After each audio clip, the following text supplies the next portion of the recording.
By law students, For past, present, and future law students. bringing you information to help your career. This is The Law School Show with Rishi. And Chris. What up, Chris? What's going on, my man? How are things? Feeling sick. I've been under the weather lately, so just trying to recover a bit. What about you? Rest up. I'm feeling pretty good. Avoiding the bug so far, which seems to be all over the place. So, fingers crossed. That's awesome, man. So who do we have in the episode today? Michael Bird. Interesting guy. Yeah, he's been running his own practice for the last 20 years, and he shared a lot of really good insights with us. He doesn't even have a professional website and has never used one. Yeah, and he is insanely busy without a website. Mostly a real estate practice, right? Yeah, and also does a lot of mental health law. What did we talk about? We talked about his motivation to leave Bay Street lawyering to move to small town Ontario and hang up his own shingle. And we talked about some of the challenges he faced while he was starting the practice. Michael also talks about how to find your own personality in law, which I found interesting. So without further ado, here's our interview with Michael Bird. Good afternoon, guys. How's Good everybody afternoon. doing? How are you? Fantastic. Sitting here on a dreary, what is this, Wednesday afternoon in a glass-walled office at the University of Ottawa with Mr. Michael Bird. Thanks for being here. My pleasure. My pleasure. Good to see you guys. Thanks a lot for taking the time. You've been running your practice for the last 20 years, so a lot of our interview will be focused on how do you run your own practice and some challenges you face, the learnings that have come out of it. But before we get into any of that, do you want to just tell us a bit about yourself without speaking about law? That's actually not too hard. What can I say? I'm a nice kid from a small town. Where are you from? I grew up in Brockville, Ontario, which is about an hour sort of south and west of Ottawa. What can I say? I come from a family, I've got two other brothers. My father was a pediatrician in town for about 40 years. Also have a place at Charleston Lake, which you might recall from all my lecturing on waterfront properties. Yeah. Funnily enough, I'll even mention that I worked for a bunch of years at the provincial park out there. Normal kid, liked to downhill ski, involved in martial arts. I suppose up to date, I'm married, I have 3 beautiful daughters, Congrats. and life is good. Sweet. All right, so we want to hear, important for the viewers is to get a feel for how people make their decisions in their law career. Okay. And what their motivations were and how those actually panned out. So unpack the story of your career from the moment that you wrote that LSAT to the moment that we're sitting here today. Okay. I guess the good news is I literally remember the day that I got the letter that said I had early acceptance to Osgoode Hall. So I was thrilled with that and jumped right on it. I attended Osgoode, and 3 years later, there I was graduated. And back in the day, they still had the bar admission course. Anyhow, I entered into my articling position at a firm called Holden Day Wilson, which doesn't really exist anymore. Basically, my articling year was very intense. Articling can vary between firms. I started early. I started in litigation. Within a week, I was in motions court, as opposed to some firms I'm aware of where you can spend 3 years doing nothing but research. So it was a very intense articling experience. Holden Day Wilson was sort of a medium-sized firm by Bay Street standards, had I think about 90 lawyers when I started, give or take. And it was a great place. It was a great place, and it gave me really solid experience. There were 3 rotations in my articling year. There was litigation, real estate, and corporate. And I got, as I say, very good experience and very good training. I think part of your question was sort of how did I decide really what area I wanted to go into, because I was hired back as an associate in the litigation department. I always had a feeling, I enjoyed Toronto, I liked the energy, but I think I always knew that I wanted to make a move into a smaller center. Was articling your first time living there, full time? Well, law school. Right, that's good. Yeah. It occurred to me that if you want to have a career in corporate law, you have to literally live in one of the bigger centers where it matters, Toronto or Vancouver. Big corporate law doesn't translate very well to a smaller center. Advocacy, however, litigation, essentially, you can take anywhere. And that was the biggest thing, whether I was going to head for a job with a smaller firm or open my own practice. Advocacy is important because you can do so many things with it. You can be doing superior court trials, you can be playing around in the small claims court. As we've talked about, you can get into mental health law advocacy, Canada Pension Plan appeals, disability appeals, Ontario disability appeals. You can do a range of things as an advocate. And so that was probably the main focus for me, and that's why I was so happy to be hired back into the litigation department. What kind of, was there a specific type of litigation you were practicing? At the time, it was pretty much mainstream commercial litigation. We acted for a lot of the big banks, insurance companies, that sort of thing. Sweet. And how long did you stay there? Well, the funny thing about Holden Day Wilson is that within the first year of my associateship, the firm literally blew apart. Think Heenan Blakey recently. Holden Day Wilson went through that sort of a thing. It had to do with disputes between various lawyers. Holden Day Wilson had been a merged firm of two of the oldest firms in Toronto, actually. Holden Murdoch Findlay and Day Wilson Campbell had merged. The firms had very different character, and the merge never quite took. And 6 years to the day after the merge, neither firm existed. So as it was all unraveling, I said, wow, I better think about my future and where I want to be. And that's when you moved to Ottawa? Really what I did was I first decided that I didn't want to stay in Toronto. I did look around Ottawa. I had a situation where I was looking at potentially at a position, and the firm, in my view, sort of kept putting things off. I quite frankly, at that age, became impatient and said, you know what, I could probably run my own firm as well as any of these individuals. And that was largely the catalyst, where I just said, I've had it with big firms. I was tired of the politics of Toronto. I was tired of being put on hold in Ottawa. And I said, I bet you I could do this as well as any of these guys. So I ended up, for business reasons, quite frankly, locating my practice in Brockville. Because it made sense to me from a business perspective. I had been well regarded as a nice kid who was smart and everything else. I was well connected with a variety of people. My father was still practicing medicine. And so it just made sense as a location for me to set up my own practice. Nice. One particularly funny story is I had actually done an interview in Toronto with a lawyer I probably don't need to name, who had a practice in Yellowknife in the Northwest Territories. And he had told me that I was sort of his second choice.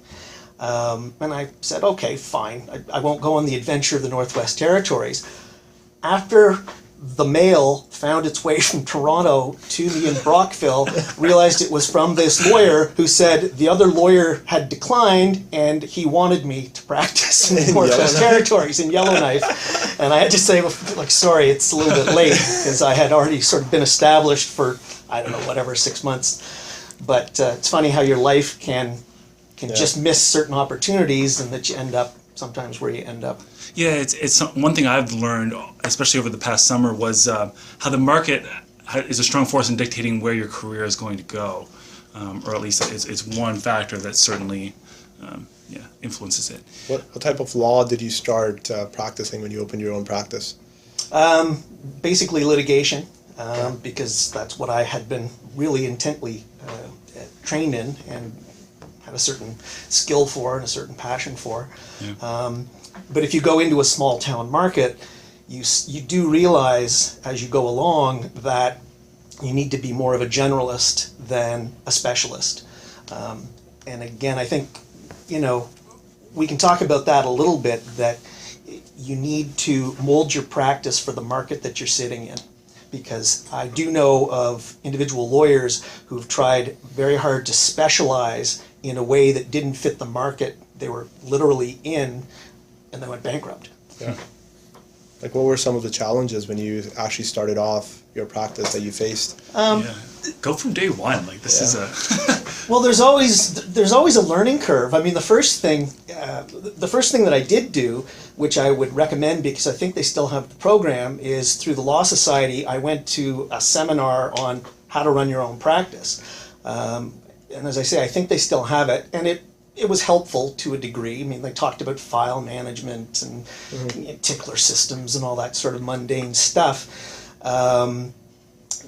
Funnily enough, in my situation, I had sort of finding space, first off, is the big thing.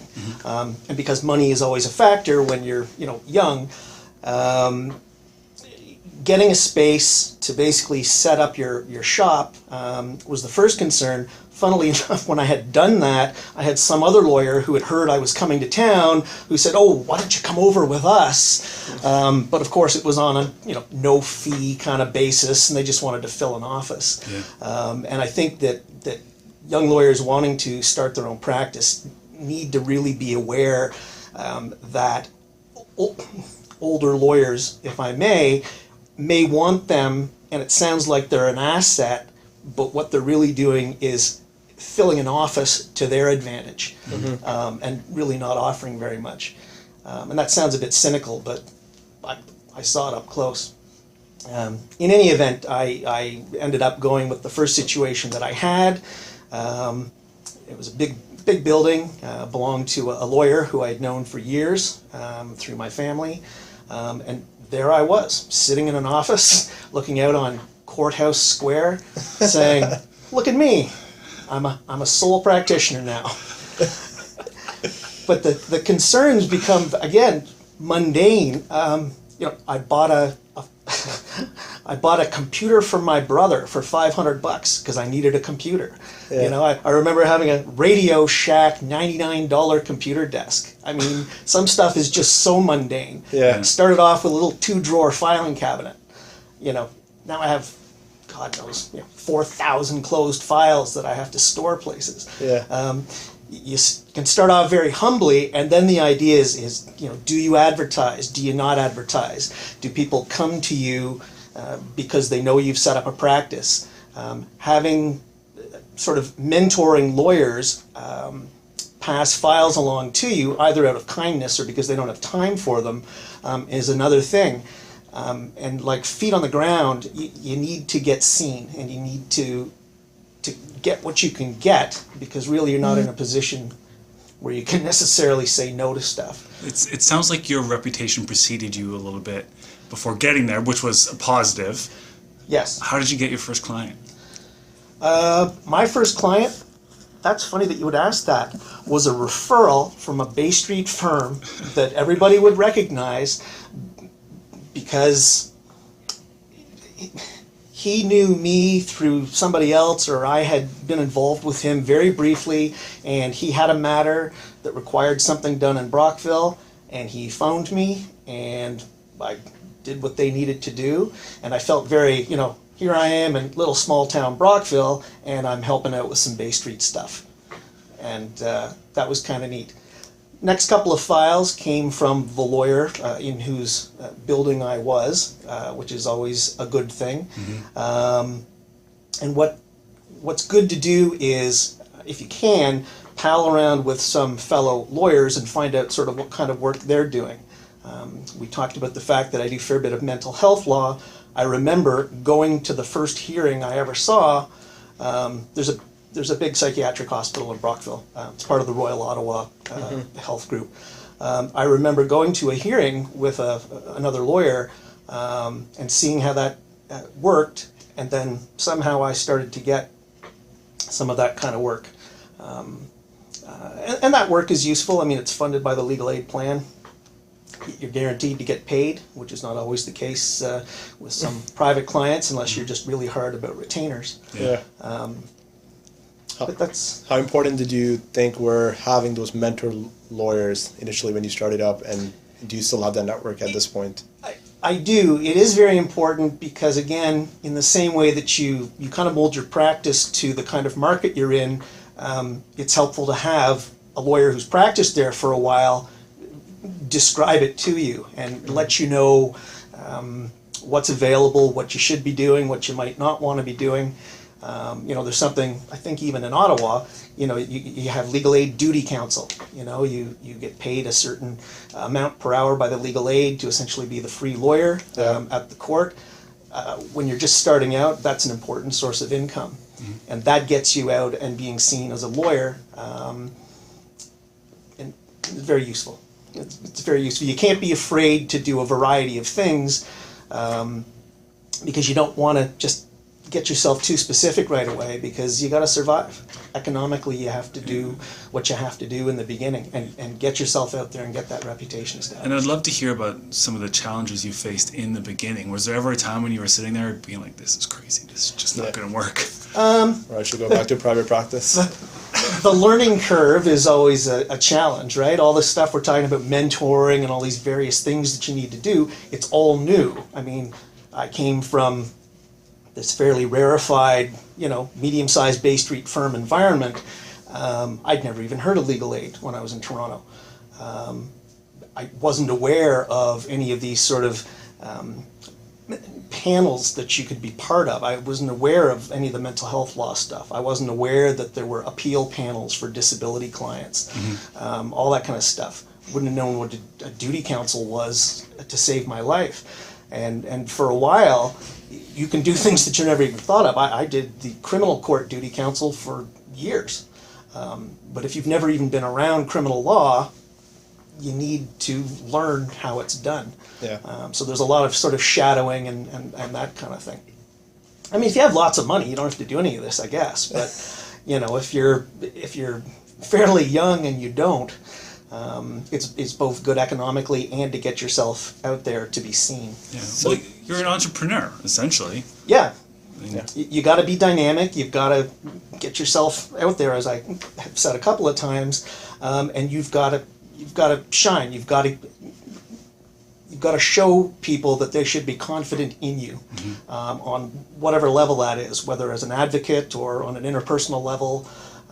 Whatever, but you've got to use all your skills and your gifts to establish that you are someone who should be trusted as a lawyer and who people would want to utilize. And at what point, so you started off in litigation, at what point did you decide to expand it into real estate and wills and estates and some of these other practice areas?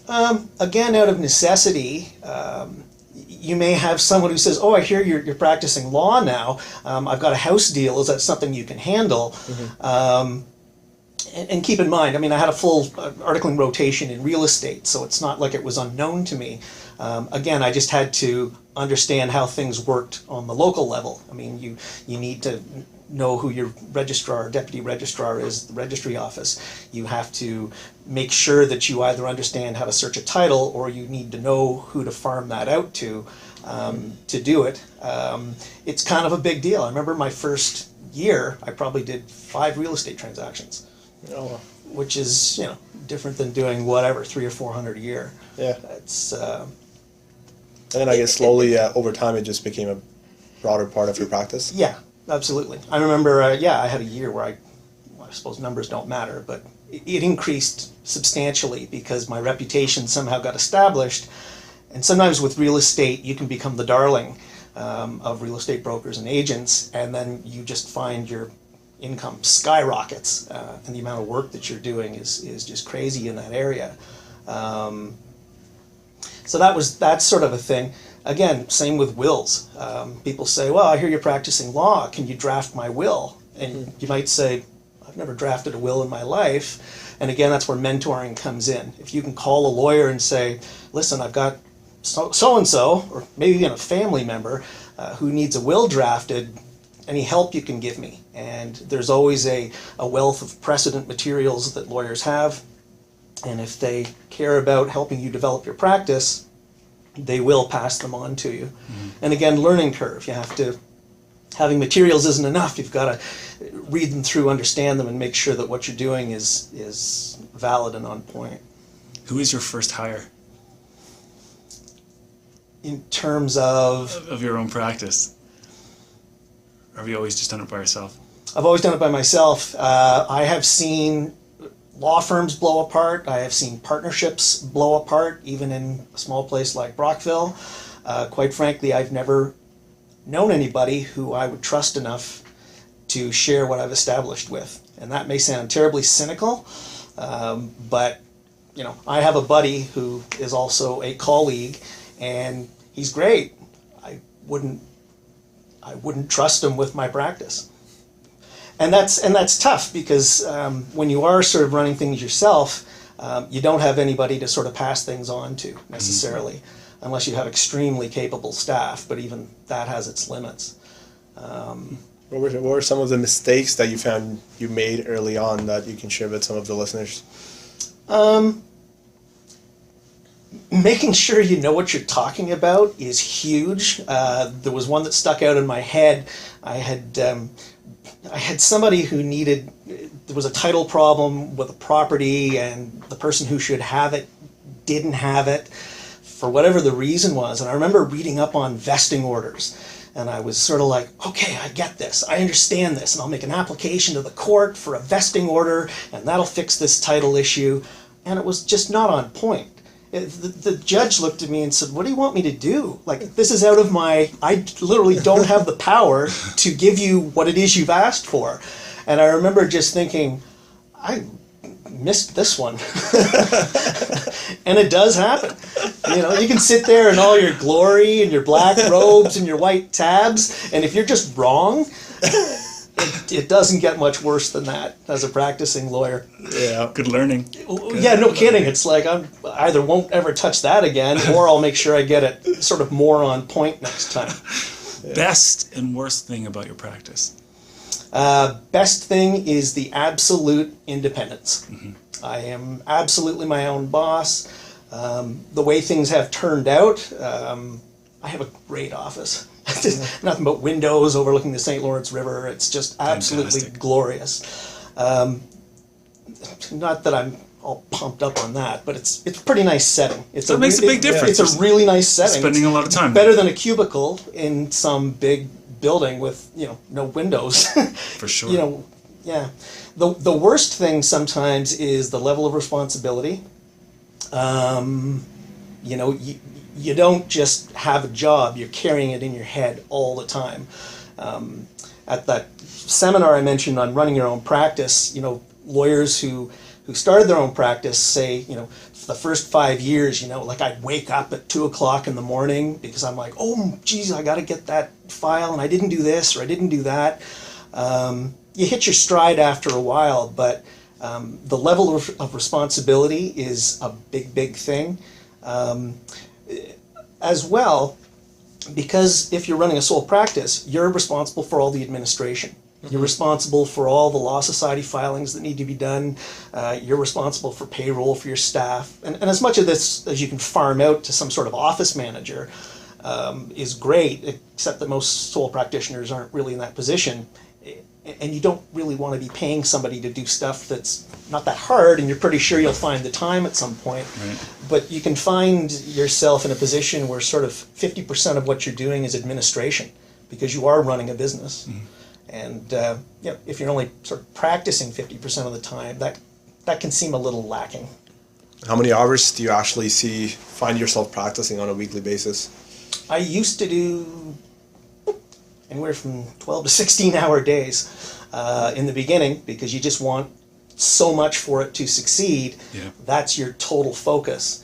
Once you get established, it sort of becomes an 8 to 10 hour sort of a situation. On the other hand, you can also just blow off an afternoon if it looks really nice out. Yeah. As long as you have people that can cover off what's going on. So again, it's that sort of, dare I say, bipolar situation where you're either working harder than you may have at a Bay Street firm, or you're working sort of not at all and enjoying life.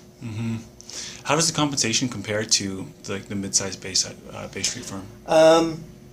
To tell you the truth, for the first while, if it goes well, you would be exceeding your Bay Street compatriots. And I know that because one of my best buddies still practices in Toronto for an insurance defense firm.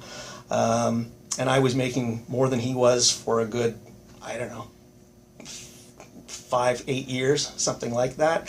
It does plateau at a certain point because when you run a sole practice, you are sort of a limited product, as it were. Mm-hmm. And Bay Street compensation, eventually exceeds, but not really by much. Mm-hmm. It's a good deal. If it works well, it's a good deal. And if you keep working hard, I mean, I know sole practitioners who it never really took all that much, but they weren't. I'm a bit of a type AAA, and so that was my situation. But you have to work at it. You have to work at the reputational stuff. You need to be involved in the community as well, right? Mm-hmm. I mean, you find yourself, chairing boards. Everybody knows you're this young lawyer and you've got this reputation and everything else. So you end up doing a lot of sort of things outside your practice, which again then serve to bring more work into your practice. And I know a lot of people who they go to the office for 7 hours and they go home. Yeah. And their reputation is meh, and their money is meh, and you can do it one way or the other. Given the number of hours that you actually put in, whether it's in your practice and you also teach at University of Ottawa, what does work-life balance mean to you? Work-life balance, it was funny. My deceased mother had a phrase when I was much younger, because when she was growing up, everybody said, just be happy. And she said, you know what, Michael, do the hard work first, then be happy. So I think work-life balance to me means you can decide what it is that you sort of want to do, work hard enough that becomes the possibility. I mean, that's sort of the harsh way of looking at it. But if you work and you make money because you want to travel, there's good work-life balance. It also means, and I've done all kinds of stuff sort of alongside practicing. I taught martial arts for a number of years. I've done a variety of other things. You can have a life even while you're working hard. It really depends on your personal preference, on whether you sort of want to bang it out so you can do what you want without working a whole lot, or whether you want to sort of keep it all moderate as you go along. Yeah, personal preferences, which is kind of one of the beauties, it sounds like, of having your own practice, is that you get to make that choice. You don't have somebody telling you how it's going to be. Yeah. You make the decisions as to how it's going to be. So generally speaking, what's one difficulty that being a sole practitioner presents for your life outside of work? Probably stress control. This idea that you carry it around in your head all the time. Sometimes it seems like you can't really just relax. And if you have a significant other, sometimes that can get on their nerves. Yeah. It's like, seriously? Hi, I'm here. And you think, oh, sorry, I was just, Or if you do hop out of bed because you're going to miss a limitation period and you just realized it and you have to get something filed. That can be a little bit irritating. Of course. What do you actually do to keep that out of your head, and when you're with your family, having that family time when you're at work, having that work done? Is there certain tactics that have worked for you? I mean, for me personally, again, I've got a long background in martial arts and meditation and all that kind of stuff. I mean, that's all good because it's physical, and this idea, just breathe, find ways to just settle it down, are very effective in my case. I know people that they do dance classes, or they're involved in activities like that where it kind of bleeds off that stress energy, so that even if the thoughts occur to you about your practice, it doesn't stress you. So it's like any other sort of advice that you'd get on managing stress. Do something physical, make sure you breathe, try to understand that you're not the be-all and the end-all, that the world is not going to stop spinning because you're not thinking about your practice 24 hours a day. Lawyers, especially sole practitioners, need to understand that they're not the last word in lawyers that people want or need. I always found that odd because you take it on as such a personal thing, and you'll find a lawyer who's 20 years ahead of you saying, sometimes the clients don't really care. If you just let them in all the time, they start to devalue you in a certain way. So, Interesting. What's contributed most to your success? Did I mention I'm type AAA? Yeah. Probably really working hard to establish the practice, then making sure that you continue in a very steady fashion. Don't go Charlie Sheen on anything, because that can blow you out of the water in terms of your reputation. Being involved in community is huge. Sitting on boards of directors, charitable organizations, that sort of stuff. It's huge because both reputationally and in terms of personal interaction and giving back just makes you a kind of a better person, makes you a more interesting person, which then contributes to your success. And as well, taking time for yourself outside of your practice so that you're not just totally stressed, as we say. There is some time for just the things you personally enjoy. So I think it's sort of a three-legged stool. Work hard, community involvement, personal time. So having all of this experience now, if you were to go back to the days when you were in law school at Osgoode Hall, what are some things that you think you did well that have helped you where you are, and what are some things that you think you could have done differently while you were in law school? Law school was interesting. As you guys would know, there is such a variety of people, such a variety of viewpoints, variety of cultures, variety of active voices for certain causes. I think I tended to be a bit of an observer. When you take in the absolute diversity of people, it kind of makes you a wiser lawyer when you're doing all the things that we've talked about. You're not just focused on what you believe necessarily. You're sort of open to wider viewpoints and different sorts of people. And again, it just sort of makes you a better person. So that was something that was helpful for me. I wasn't terribly active in various school activities. I sort of had other things that I was involved in. I was training the martial arts with another lawyer who was at Osgoode as well. You get busy. Personal relationships are different. I wasn't all that involved. Frankly, I was losing my mother at that point, so I was a little bit back and forth from Toronto. I don't know whether that would have assisted me in any way or not. I think some of the resumes that law school students have now would look like a laundry list of all the stuff they're involved in, sort of very functional and very raw. That just wasn't my thing at the time. Good. Maybe it should have been a little bit more. I'm not sure. Yeah. As we sit here today in your practice, what's one thing that you feel like you could improve? My practice? Or about your skill set in law. Okay, that's better. I was going to say the Law Society's not going to hear this. Right? Office organization, money management. Some lawyers are just super hard-nosed about getting a retainer on every file. I have tended toward, I will help you, I'll bill you later, don't worry about it, because again, you're trying to grow your practice. And if you're doing well enough, you can afford to do that, but then you sometimes find that the money management skills have gone out the window. You find that you're doing too much work, and either not getting paid or the volume is too much, which then raises the stress level. You have to really be careful.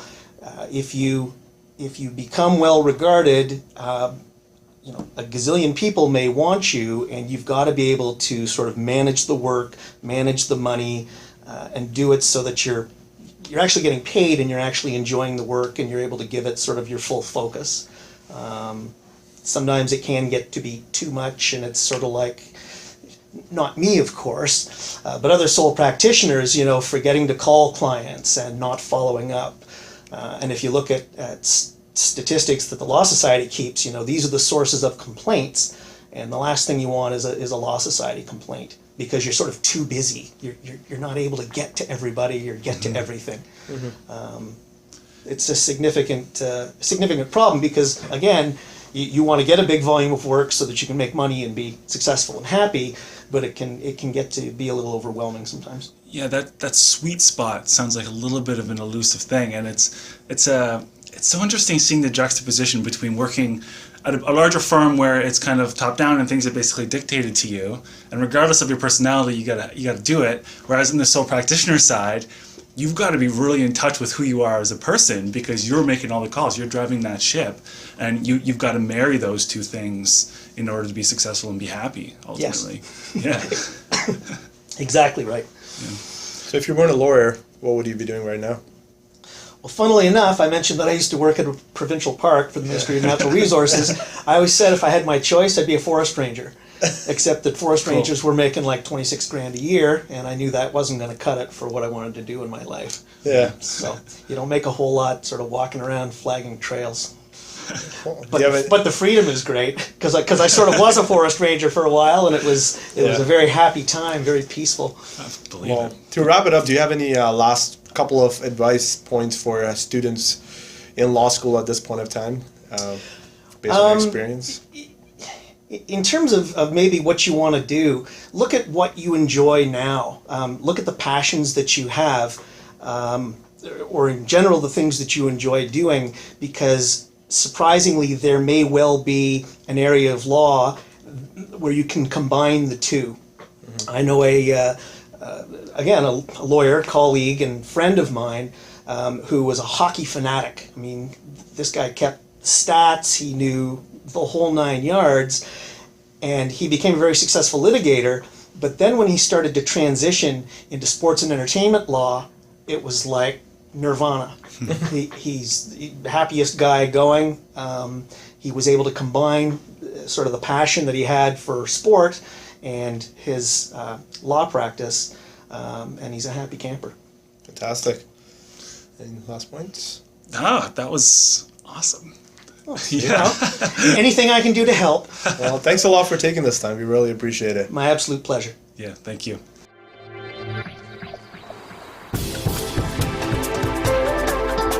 This is the Law School Show.